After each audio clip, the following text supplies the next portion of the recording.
famous concept Leon-Diff paradox.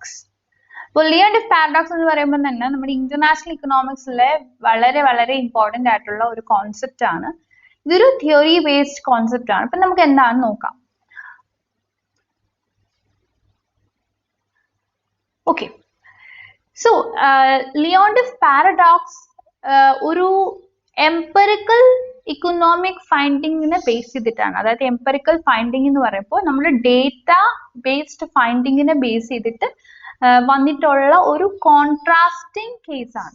Contrasting case എന്ന് പറയുമ്പോൾ ഒരു തിയറി ആക്ച്വലി ഉണ്ടായിരുന്നു, എക്സിസ്റ്റ് ചെയ്തിരുന്നു. ഈ തിയറിനെ കോൺട്രഡിക്റ്റ് ചെയ്തത് കൊണ്ട് വന്ന ഒരു കോൺസെപ്റ്റ് ആണ് ലിയോൺ-ഡിഫ് പാരഡോക്സ്. അപ്പോൾ അത് ഏത് തിയറിയെ കോൺട്രഡിക്റ്റ് ചെയ്തിട്ട് വന്ന ഒരു ഡേറ്റാ ബേസ്ഡ് എവിഡൻസ് ആണ് ലിയോൺ-ഡിഫ് പാരഡോക്സ് എന്നാണ് ഇനി നമ്മൾ നോക്കാൻ പോകുന്നത്. നമുക്ക് നേരത്തെ ഒരു തിയറി ഉണ്ടായിരുന്നു. നേരത്തെ തന്നെ ഇന്റർനാഷണൽ ഇക്കണോമിക്സിൽ ഒരു ഫേമസ് തിയറി ഉണ്ടായിരുന്നു, നിങ്ങളൊക്കെ കേട്ടിട്ടുണ്ടാവും, HO മോഡൽ. HO മോഡൽ എന്ന് പറയുമ്പോൾ ഹെഷ്-റോഹ്ലി മോഡൽ. ഈ മോഡൽ പറയുന്നത് അനുസരിച്ചിട്ടാണെങ്കിൽ നമ്മൾ ട്രേഡിനെ പറ്റിയിട്ടാണ് പറഞ്ഞത്. ഇന്റർനാഷണൽ ട്രേഡിനെ പറ്റി സംസാരിക്കുമ്പോഴാണ് HO മോഡൽ റെലവെന്റ് ആയി വരുന്നത്. അപ്പോൾ ആസ് പെർ HO മോഡൽ നമുക്ക് രണ്ട് നേഷൻസിന്റെ ട്രേഡ് കേസ് ആണ് എടുക്കുന്നത്. രണ്ട് നേഷൻസ് ട്രേഡിൽ ഏർപ്പെടുമ്പോൾ എന്താണ് അവിടെ സംഭവിക്കുന്നത് എന്നാണ്. അപ്പോൾ HO മോഡൽ പറയുന്നത് രാജ്യങ്ങൾ എക്സ്പോർട്ട് ചെയ്യുന്നത് അവർക്ക് ഏറ്റവും എളുപ്പത്തിൽ പ്രൊഡ്യൂസ് ചെയ്യാൻ പറ്റുന്ന ഗുഡ് ആയിരിക്കും. അപ്പോൾ അവർക്ക് എങ്ങനെയാണ് ഏറ്റവും എളുപ്പത്തിൽ ഒരു ഗുഡ് പ്രൊഡ്യൂസ് ചെയ്യാൻ പറ്റുന്നത്? അപ്പൊ ഞാൻ എക്സാമ്പിൾ എടുക്കാം. അപ്പൊ നമുക്ക് നേഷൻ എ എന്ന് പറയുന്ന ഒരു നേഷനും നേഷൻ ബി എന്ന് പറയുന്ന ഒരു നേഷനും ഉണ്ടെന്ന് വിചാരിക്കുക. അപ്പൊ ഇവർ രണ്ടുമാണ് ട്രേഡിൽ ഏർപ്പെടാൻ പോകുന്നത്. ഓക്കെ, ഇവര് ഈച്ച് അതർ അങ്ങോട്ടും ഇങ്ങോട്ടും ട്രേഡിൽ ഏർപ്പെടാനായിട്ട് പോകുന്നു. അപ്പോ നമ്മൾ ജസ്റ്റ് അസ്യൂം ചെയ്യുക, എയില് ലേബർ ഇഷ്ടംപോലെ അവൈലബിൾ ആണ്, അതായത് ലേബർ അബൻഡന്റ് നേഷൻ ആണ് എ. ഇനി ബിയുടെ കേസ് എടുക്കുകയാണെങ്കിൽ ബി ഒരു ക്യാപിറ്റൽ അബൻഡന്റ് നേഷൻ ആണ്. അപ്പൊ എയിൽ ആവശ്യത്തിൽ കൂടുതൽ ലേബറും ബിയില് ആവശ്യത്തിൽ കൂടുതൽ ക്യാപിറ്റലും ഉണ്ട്. അപ്പോൾ എപ്പോഴും എ ട്രേഡിൽ ഏർപ്പെടുമ്പോൾ ഏത് കമോഡിറ്റിയിലാണോ കൂടുതൽ ലേബറിനെ ഉപയോഗിച്ച് അല്ലെങ്കിൽ എക്സ്റ്റെൻസീവ് ആയിട്ട് നമുക്ക് കൂടുതൽ പ്രൊഡക്ഷൻ പോസിബിലിറ്റി ഉള്ളത് എന്ന് പറയുമ്പോൾ നമുക്ക് ഏതൊരു പ്രോഡക്റ്റിലാണോ നമുക്ക് ലേബറിനെ കൂടുതൽ ഉപയോഗിച്ച് ലേബർ ഇന്റൻസീവ് പ്രൊഡക്ഷൻ വഴി നമുക്ക് മോർ പ്രൊഡക്ഷൻ നടത്താൻ പറ്റുന്നത് ആ കമോഡിറ്റി പ്രൊഡ്യൂസ് ചെയ്യുക, എന്നിട്ട് ആ കമോഡിറ്റി എക്സ്പോർട്ട് ചെയ്യുക ടു ബി. ഇനി ബിക്ക് എന്ത് ചെയ്യാൻ പറ്റും? ഏത് കമോഡിറ്റി ആണോ ക്യാപിറ്റലിനെ മോർ ഉപയോഗിച്ച്, അതായത് മോർ ക്യാപിറ്റലിന് ഉപയോഗിച്ച് പ്രൊഡ്യൂസ് ചെയ്യാൻ പറ്റുന്നത് ആ കമോഡിറ്റി പ്രൊഡ്യൂസ് ചെയ്തിട്ട് അതിനെ എക്സ്പോർട്ട് ചെയ്യുക. അപ്പൊ അങ്ങനെ ചെയ്യുകയാണെങ്കിൽ നമുക്ക് എക്സ്പോർട്ട് കാര്യം ഓക്കെ ചെയ്യാം, ഓക്കെ ആക്കാം. പക്ഷെ അതൊരിക്കലും മനസ്സിലാക്കാൻ പറ്റുന്നത്, അത് വെച്ചിട്ട് മനസ്സിലാക്കാൻ പറ്റുന്നത് നമുക്ക് എക്സ്പോർട്ട് മാത്രം മതിയോ? നമുക്ക് നമ്മുടെ കയ്യിൽ ഇല്ലാത്ത കാര്യങ്ങള്, നമ്മുടെ കയ്യിൽ ഇല്ലാത്ത സാധനങ്ങൾ നമ്മൾ മറ്റു രാജ്യങ്ങളിൽ നിന്ന് വാങ്ങുന്നുണ്ട്. അതായത് ഇമ്പോർട്ട് എന്ന് പറയുന്ന ഒരു ഫാക്ടറും കൂടെ ഉണ്ട്. അപ്പൊ എക്ക് ചിലപ്പോൾ ലേബർ അബൻഡന്റ് ആയിരിക്കും, ക്യാപിറ്റൽ സ്കേഴ്സ് ആയിരിക്കും. ക്യാപിറ്റൽ കുറച്ച് മാത്രമേ എയിൽ ഉണ്ടായിരിക്കത്തുള്ളൂ. അപ്പൊ എ എന്ത് ചെയ്യണം? എ ലേബർ ഇന്റൻസീവ് ആയിട്ടുള്ള ഏത് കമോഡിറ്റി പ്രൊഡ്യൂസ് ചെയ്ത് അത് ബിക്ക് കൊടുക്കുന്നു. അപ്പൊ ബി എന്ത് ചെയ്യുന്നു? ക്യാപിറ്റൽ ഇന്റൻസീവ് ആയിട്ടുള്ള കമോഡിറ്റി പ്രൊഡ്യൂസ് ചെയ്ത് അത് എക്ക് കൊടുക്കുന്നു. ഇങ്ങനെ വേണം ട്രേഡ് നടക്കേണ്ടത് എന്നാണ് നമ്മുടെ ഹെഷ്-റോഹ്ലി തിയറി പറയുന്നത്. ഇങ്ങനെയാണ് ട്രേഡ് യൂഷ്വലി നടക്കുന്നതും എന്നും കൂടിയാണ് നമ്മുടെ ഹെഷ്-റോഹ്ലി തിയറി പറയുന്നത്. നമ്മുടെ ഇന്റർനാഷണൽ എക്കണോമിക്സിൽ വളരെ ഫേമസ് ആയിട്ടുള്ള ഒരു തിയറിയാണ്. അപ്പൊ നമുക്ക് സ്കേഴ്സ് ഫാക്ടറും ഉണ്ട്, അബൻഡന്റ് ഫാക്ടറും ഉണ്ട്. സ്കേഴ്സ് ഫാക്ടർ എപ്പോഴും മിക്കവാറും അതിന്റെ അവൈലബിലിറ്റി കുറവായത് കൊണ്ട് തന്നെ നമ്മൾ അത് യൂസ് ചെയ്യുമ്പോൾ നമുക്ക് കോസ്റ്റ് കൂടുതൽ ആകും. അപ്പൊ അതുകൊണ്ട് എന്തുകൊണ്ടാണ് നമ്മൾ കൂടുതൽ കോസ്റ്റ് വരുന്ന രീതിയിലുള്ള പ്രൊഡക്ഷൻ നടത്തുന്നത്?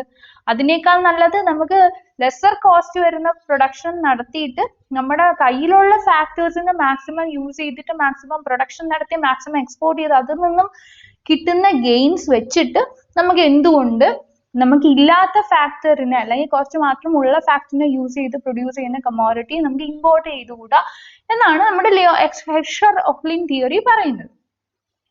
അപ്പോ ഈ ഹെഷർ-ഓഹ്ലിൻ തിയറി കൊണ്ടുവന്നത് രണ്ട് പ്രോമിനന്റ് ഇക്കോണമിസ്റ്റ് ആണ്, എലി ഹെഷറും ബെർട്ടിൽ ഓഹ്ലിനും. ഇവർ രണ്ടുപേരാണ് ഈ തിയറി കൊണ്ടുവന്നത്. അപ്പൊ നിങ്ങൾക്ക് കാണാം ഇവർ രണ്ടുപേരും, ഹെഷറിനെയും ഓഹ്ലിനെയും നിങ്ങൾക്ക് ഇവിടെ കാണാൻ പറ്റും. സോ അപ്പൊ ലേബർ അബണ്ടന്റ് ആയിട്ടുള്ള ഒരു കൺട്രി സ്പെഷ്യലൈസ് ചെയ്യേണ്ടത് ലേബർ ഇന്റൻസീവ് ഗുഡിലായിരിക്കണം. അപ്പൊ labour abundant country, labour abundant ആണെങ്കിൽ അവർ സ്പെഷ്യലൈസ് ചെയ്യേണ്ടത് ലേബർ ഇന്റൻസീവ് പ്രൊഡക്ഷൻ മെത്തേഡ്സിലായിരിക്കണം. Labour intensive production methods. അപ്പോ ലേബർ ഇന്റൻസീവ് പ്രൊഡക്ഷൻ മെത്തേഡ്സ് വെച്ച് പ്രൊഡ്യൂസ് ചെയ്യാൻ പറ്റുന്ന ഗുഡ്സിലായിരിക്കണം അവർ സ്പെഷ്യലൈസ് ചെയ്യേണ്ടത്. എന്നിട്ട് അവർ സ്പെഷ്യലൈസ് ചെയ്തിട്ട് അതിനെ എക്സ്പോർട്ട് ചെയ്യണം. ഇങ്ങനെയാണ് നമ്മുടെ ഹെഷറും ഓഹ്ലിനും പറയുന്നത്. എന്നിട്ട് ക്യാപിറ്റൽ ഇന്റൻസീവ് ആയിട്ടുള്ള മെത്തേഡ്സ് യൂസ് ചെയ്ത് പ്രൊഡ്യൂസ് ചെയ്യുന്ന ഗുഡ്സിനെ ഇമ്പോർട്ട് ചെയ്യണം. ഓക്കെ, പക്ഷെ എന്ത് സംഭവിച്ചു എന്ന് പറഞ്ഞാൽ വാസിലി ലിയോണ്ടോഫ് എന്ന് പറയുന്ന ഒരു പ്രോമിനന്റ് പേഴ്സൺ, ഒരു പ്രോമിനന്റ് ഫിഗർ, അദ്ദേഹം US ഡേറ്റയെ പഠിക്കുകയുണ്ടായി. US ഡേറ്റ വെച്ചിട്ട് അദ്ദേഹം US ഡേറ്റ കളക്ട് ചെയ്തിട്ട് അദ്ദേഹം പഠിക്കുകയുണ്ടായി ഇത് ഹെഷർ-ഓഹ്ലിൻ തിയറി ആക്ച്വലി വർക്ക്ഔട്ട് ആവുന്നുണ്ടോ ഇല്ലയോ എന്നൊക്കെ അറിയാനായിട്ട്. സോ 1950s ഇദ്ദേഹത്തിന് മനസ്സിലായത് എന്താന്ന് പറഞ്ഞാൽ US എന്ന് പറയുന്നത് നമുക്കറിയാം ഒരു ക്യാപിറ്റൽ അബണ്ടന്റ് നേഷൻ ആണ് അല്ലെ. US ക്യാപിറ്റൽ അബണ്ടന്റ് നേഷൻ ആണ്. അങ്ങനെയാണെങ്കിൽ ഹെഷർ-ഓഹ്ലിൻ തിയറി അനുസരിച്ചിട്ട് US എക്സ്പോർട്ട് ചെയ്യേണ്ടത് ക്യാപിറ്റൽ അബണ്ടന്റ് ആയിട്ടുള്ള നേഷൻ ആയതുകൊണ്ട് US എക്സ്പോർട്ട് ചെയ്യേണ്ടത് ക്യാപിറ്റൽ ഇന്റൻസീവ് ആയിട്ടുള്ള ഗുഡ്സ് ആയിരിക്കണം അല്ലെ. കാരണം US സ്പെഷ്യലൈസ് ചെയ്യേണ്ട പ്രൊഡക്ഷൻ എന്ന് പറഞ്ഞാൽ ക്യാപിറ്റൽ ഇന്റൻസീവ് മെത്തേഡ്സ് യൂസ് ചെയ്തിട്ടുള്ള പ്രൊഡക്ഷൻ മെത്തേഡ് ആയിരിക്കണം.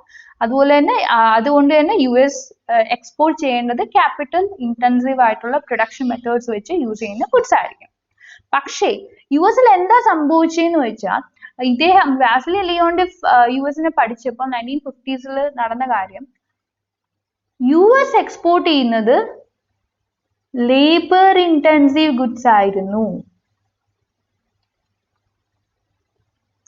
Actually as per HO model labour intensive goods ഇവർ ഇമ്പോർട്ട് ചെയ്യുകയായിരുന്നു വേണ്ടിയിരുന്നത് അല്ലെ.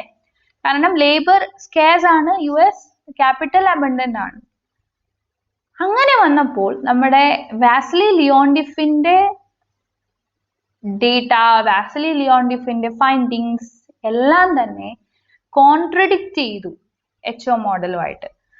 അപ്പോൾ ഇങ്ങനെ ഒരു ഇങ്ങനെ ഒരു കോൺട്രഡിക്ടറി സിനാരിയോനെയാണ് നമ്മൾ പറയുന്നത് ലിയോണ്ടോഫ് പാരഡോക്സ്.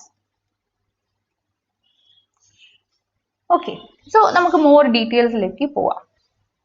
അപ്പോൾ capital abundant country like the US economy യഥാർത്ഥത്തിൽ എക്സ്പോർട്ട് ചെയ്യേണ്ടത് ക്യാപിറ്റൽ ഇന്റൻസീവ് ആയിട്ടുള്ള ഗുഡ് ആയിരുന്നു. പക്ഷെ അതല്ല അവിടെ നടന്നത്.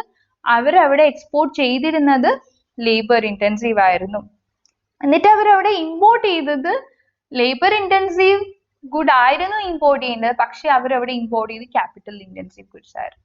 ഇങ്ങനെ ഒരു ഓപ്പോസിറ്റ് പാറ്റേൺ വന്നത് കാരണം നമ്മുടെ ഇന്റർനാഷണൽ ട്രേഡ് തിയറിസ്റ്റിന്റെ ഇടയിൽ ഒരു കൈൻഡ് ഓഫ് ഡിബേറ്റ് നടന്നു. എന്താണ് ഇങ്ങനെ സംഭവിക്കാൻ കാരണം, എന്തായിരിക്കും ഇങ്ങനെ റീസൺ?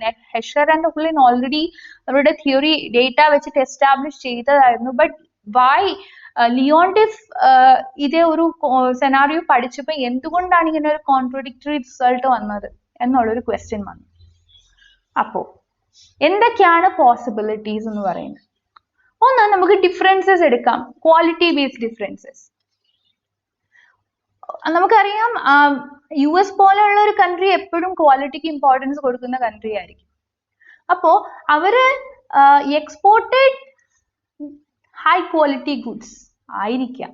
ഒരുപക്ഷെ അവർ നല്ല ക്വാളിറ്റി ഗുഡ്സ് പ്രൊഡ്യൂസ് ചെയ്തിട്ട് ലേബറിനെ വെച്ചിട്ട് ഹൈ ക്വാളിറ്റി ഗുഡ്സ് പ്രൊഡ്യൂസ് ചെയ്തിട്ട് അവരത് എക്സ്പോർട്ട് ചെയ്തതായിരിക്കാം. അതുകൊണ്ടായിരിക്കാം നമ്മൾ പറയുന്ന labour intensive goods US export ചെയ്തു എന്ന്. എന്നിട്ട് അവർ ഇമ്പോർട്ട് ചെയ്തിട്ടുണ്ടാവാം ലോ ക്വാളിറ്റി ഗുഡ്സ്. ഇതായിരിക്കാം കാരണം അവര് low quality capital based goods import ചെയ്തിട്ടുണ്ടാവാൻ. അഗൈൻ ഇവിടെ നമുക്ക് ഒരു പോസിബിലിറ്റി ആണ് പറയുന്നത്, ഒരിക്കലും ഒരു ഉറപ്പ് തറപ്പിച്ച് പറയുകയല്ല. പിന്നെ രണ്ടാമത്തെ കേസ് പറയുന്നത് ക്യാപിറ്റൽ മൊബിലിറ്റി എന്നുള്ളതാണ്. ക്യാപിറ്റൽ മൊബിലിറ്റി പറയുന്നത് നമ്മുടെ ഹെഷ്ഹർ-ഓഹ്ലിൻ തിയറി അനുസരിച്ചിട്ട് നമ്മൾ ക്യാപിറ്റൽ ഇമ്മൊബൈൽ ആണെന്നുള്ള രീതിയിലൊക്കെ പോവുകയാണെങ്കിൽ നമുക്ക് ഈ ഒരു റിസൾട്ട് വരത്തില്ല, ലിയോണ്ടിഫ് പറഞ്ഞ പോലുള്ള ഒരു റിസൾട്ട് വരത്തില്ല. പക്ഷെ ക്യാപിറ്റൽ മോർ മൊബൈൽ ആണെങ്കിൽ ചിലപ്പോൾ ഇങ്ങനെ ഒരു കേസ് വന്നേക്കാം എന്നും പറയുന്നുണ്ട്. പിന്നെ ചിലർ പറയുന്നുണ്ട് നമ്മുടെ US-ലെ ലേബർ എന്ന് പറയുമ്പോൾ അവർ ഭയങ്കര പ്രൊഡക്റ്റീവ് ലേബർ ആണ്. അപ്പൊ അതുകൊണ്ടായിരിക്കും ചിലപ്പോൾ ലേബർ ഇന്റൻസീവ് ഗുഡ് ഇവർക്ക് എക്സ്പോർട്ട് ചെയ്യാനുള്ള ഒരു പോസിബിലിറ്റി അവിടെ വന്നത് എന്നും പറയുന്നുണ്ട്. സോ വാട്ട് എവർ എന്ത് തന്നെയായാലും ഹെഷ്ഹർ-ഓഹ്ലിൻ മോഡലും ലിയോണ്ടിഫ് പാരഡോക്സും ഇത് ഡിബേറ്റ്സിന് വഴി ഒരുക്കി കൊടുത്ത ഇന്റർനാഷണൽ ഇക്കണോമിക് തിയറിയുടെ ആ ഒരു ഫീൽഡിൽ ഡിബേറ്റ്സിന് വഴിയൊരുക്കി കൊടുത്ത ഒരു ഏരിയ തന്നെയാണ്. ഇപ്പോഴും the validity of Leontief paradox as well as Heschler-Ohlin model നമ്മൾ നോക്കിക്കൊണ്ടിരിക്കേണ്ടത് ഇതിൽ ഏതാണ് എപ്പോഴാണ് ശരിയാവുന്നത് എന്നുള്ളത്. അപ്പൊ ഡെഫിനറ്റ്ലി ഒരുപാട് ആപ്ലിക്കേഷൻസ് വരുന്നുണ്ട് രണ്ടിനും, ഹെഷ്ലർ-ഓഹ്ലിൻ മോഡലിനും ലിയോണ്ടിഫ് പാരഡോക്സിനും. അപ്പോൾ ശരിക്കും നമ്മൾ മനസ്സിലാക്കേണ്ടത് നമ്മൾ ചിലപ്പോ നമ്മൾ തിയറീസിൽ കൊടുക്കുന്ന അൺറിയലിസ്റ്റിക് അസംഷൻസ് കുറച്ചൊക്കെ മാറ്റം വരുത്തുകയാണെങ്കിൽ, അസംഷൻസിന് കുറച്ചൊക്കെ മാറ്റം വരുത്തുകയാണെങ്കിൽ നമുക്ക് ചിലപ്പോൾ തിയറിയിൽ നിന്നും മിക്കവാറും നോട്ട് ഓൺലി ചിലപ്പോൾ മിക്കവാറും നമ്മൾ തിയറിയിൽ നിന്നും ഡീവിയേറ്റ് ചെയ്യേണ്ടതായിട്ട് വരും. കാരണം most of the economic theories നമ്മൾ അൺറിയലിസ്റ്റിക് അസംഷൻസ് ആണ് എടുക്കുന്നത്. നമ്മൾ പറയുന്നു other things remaining the same, ceteris paribus, perfect competition exist ചെയ്യുന്നു എന്നൊക്കെ നമ്മൾ പറയുന്നുണ്ടല്ലേ. പക്ഷെ ഇതൊക്കെയാണോ റിയൽ വേൾഡിൽ നടക്കുന്നത്? റിയൽ വേൾഡിൽ നമുക്ക് പെർഫെക്റ്റ് കോമ്പറ്റീഷനേ ഇല്ല, നമുക്ക് ഉള്ളതെല്ലാം ഇംപെർഫെക്ഷൻസ് ആണ്. പെർഫെക്റ്റ് ഇൻഫോർമേഷനേ ഇല്ല, ഉള്ളതെല്ലാം ഇംപെർഫെക്ഷൻസ് ആണ്. നമുക്ക് ഇൻഫോർമേഷൻ സിമെട്രി എന്ന് പറയുന്ന ഒരു കാര്യമേ ഇല്ല, ഉള്ളത് ഇൻഫോർമേഷൻ അസിമെട്രി ആണ്. So rationality, every consumer rational ആണ്, എവറി പ്രൊഡ്യൂസർ റാഷണൽ എന്നൊക്കെ നമ്മൾ പറയുന്നുണ്ട്. പക്ഷേ റാഷണാലിറ്റി എപ്പോഴും വർക്കൗട്ട് ആവുന്നില്ല, ചിലപ്പോഴൊക്കെ ലോസ് വരുന്നുണ്ട്. അപ്പോ നമ്മൾ റിയൽ വേൾഡിലെ കോംപ്ലക്സിറ്റീസും കോംപ്ലിക്കേഷൻസും ഒക്കെ നമ്മൾ മനസ്സിലാക്കണമെങ്കിൽ ഇങ്ങനെയുള്ള പാരഡോക്സിക്കൽ കോൺസെപ്റ്റ്സ് ആൻഡ് തിയറീസ് വീണ്ടും വരണം. ഓൾറെഡി എക്സിസ്റ്റ് ചെയ്യുന്ന തിയറീസ് ആണ് സുപ്രീം എന്ന് നമ്മൾ വിശ്വസിക്കരുത്. ലിമിറ്റേഷൻസ് എല്ലാ തിയറീസിനും ഉണ്ടായിരിക്കും. എസ്പെഷ്യലി ഈ ലിമിറ്റേഷൻസ് വരുന്നത് ഇവരുടെ അസംഷൻസ് കാരണമാണ്. കാരണം വേണ്ടതും വേണ്ടാത്തതുമായിട്ടൊക്കെ ഉള്ള അസംഷൻസ് അവർ വെക്കുന്നു, പറ്റുന്നതും പറ്റാത്തതുമായിട്ടുള്ള അസംഷൻസ് ഒക്കെ അവർ വെക്കുന്നു. കാരണം ഇവർ പറയുന്നത് നമ്മൾ ഈ പ്രൊപ്പൗണ്ട് ചെയ്ത ആൾക്കാരെ കുറ്റം പറയുകയല്ല, പക്ഷെ ഇങ്ങനെയാണ് സംഭവിക്കുന്നത്. അവർക്ക് ഒരു സംഭവം എസ്റ്റാബ്ലിഷ് ചെയ്യാനായിട്ട്, ഒരു പെർട്ടിക്കുലർ ആസ്പെക്ട് എസ്റ്റാബ്ലിഷ് ചെയ്യാനായിട്ട് അവർ പറയുന്നു, ഓക്കെ ഇങ്ങനെയുള്ള കാര്യങ്ങളൊക്കെ ആണ് നടക്കുന്നത് എന്ന് നമ്മൾ അസ്യൂം ചെയ്തിട്ട് വേണം ഈ തിയറിയിലേക്ക് വരാൻ. അവർ ഓൾറെഡി അത് പറയുന്നുണ്ട്. ബിഫോർ സ്റ്റേറ്റിംഗ് ദ തിയറി അവർ പറയുന്നുണ്ട് ഇതൊക്കെയാണ് പ്രീ കണ്ടീഷൻസ്, തിയറി വർക്ക്ഔട്ട് ആവാനുള്ള പ്രീ കണ്ടീഷൻസ് എന്ന് പറഞ്ഞിട്ടാണ് ഡെഫിനറ്റ്ലി അവർ തിയറി പറയുന്നത്. സോ അതുകൊണ്ട് ഒരിക്കലും നമുക്ക് അവരെ ക്രിറ്റിസൈസ് ആ പോയിന്റ് ഓഫ് വ്യൂ ഒന്നും ചെയ്യാൻ പറ്റില്ല. ബട്ട് എന്നാൽ കൂടിയും ഒരു റിയൽ വേൾഡിൽ കോംപ്ലക്സിറ്റീസും കോംപ്ലിക്കേഷൻസും ഉള്ളത് കൊണ്ട് നമ്മൾ ആ സെൻസിൽ ക്രിറ്റിസൈസ് ചെയ്യേണ്ടി വരും. അപ്പോ ഇപ്പോഴും ഒരുപാട് സ്റ്റഡീസ് നടക്കുന്നുണ്ട് HO മോഡലിനെ ബേസ് ചെയ്തിട്ട്, ലിയോണ്ടിഫ് പാരഡോക്സിനെ ബേസ് ചെയ്തിട്ട്. ചില സ്റ്റഡീസ് ഒക്കെ ലിയോണ്ടിഫ് പാരഡോക്സിനെ സപ്പോർട്ട് ചെയ്യുന്നു, ചിലതൊക്കെ HO മോഡലിനെ സപ്പോർട്ട് ചെയ്യുന്നു. അപ്പൊ എപ്പോഴും ഒന്നിനെ സപ്പോർട്ട് ചെയ്യുന്നു എന്ന് പറയുമ്പോൾ മറ്റേനെ ഒപ്പോസ് ചെയ്യുന്നു എന്നാണല്ലോ. അപ്പോൾ നമ്മൾ പുതിയ സ്റ്റഡീസ്, ഇതിനെ ബേസ് ചെയ്തിട്ടുള്ള സ്റ്റഡീസ് നമുക്ക് വരുമ്പോൾ ഇതിനെയൊക്കെ തന്നെ റീഡിഫൈൻ ചെയ്യുന്നു, ഇതിനെയൊക്കെ എക്സ്പാൻഡ് ചെയ്യുന്നു. ഓൾറെഡി എക്സിസ്റ്റ് ചെയ്യുന്ന തിയറീസിനൊക്കെ കുറച്ചുകൂടെ ഒരു എക്സ്പാൻഡഡ് വേർഷൻ കൊടുക്കുന്നു എന്ന് മാത്രമേ നമുക്ക് പറയാൻ പറ്റൂ. സോ നമുക്ക് എന്തുകൊണ്ടും അതുകൊണ്ട് പറയാൻ പറ്റും, നമ്മൾ റിയൽ വേൾഡ് ഒബ്സർവേഷൻസിനെ ബേസ് ചെയ്തിട്ടാണ് നമ്മൾ ലൈഫ് പോകുന്നത്. അപ്പൊ കോംപ്ലക്സിറ്റീസ് എവിടെ ഉണ്ടാവും, കോംപ്ലിക്കേഷൻസ് എവിടെ ഉണ്ടാവും, അൺസർട്ടനിറ്റി ഉണ്ടാവും, റിസ്ക് ഉണ്ടാവും. ഇതെല്ലാം തന്നെ ഉണ്ടാവും. സോ അതാണ് ഇന്നത്തെ topic of discussion. Thank you for watching. നിങ്ങൾക്ക് നമ്മുടെ ചാനൽ സബ്സ്ക്രൈബ് ചെയ്യാം, ലൈക്ക് ചെയ്യാം ആൻഡ് ഷെയർ ചെയ്യാം. നമ്മുടെ ടെലിഗ്രാം കമ്മ്യൂണിറ്റി ജോയിൻ ചെയ്യാം. അവിടെ ഫ്രീ മെറ്റീരിയൽസ് അവൈലബിൾ ആണ്, previous year question papers available ആണ്. അപ്പോൾ അതിൻ്റെ ലിങ്ക് ഞാൻ ഡിസ്ക്രിപ്ഷൻ ബോക്സിൽ കൊടുക്കുന്നുണ്ട്.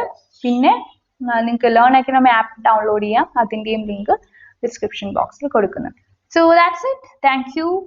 അടുത്ത വീഡിയോയിൽ നമുക്ക് പുതിയൊരു ടോപ്പിക് ഡിസ്കസ് ചെയ്യാം. Bye bye.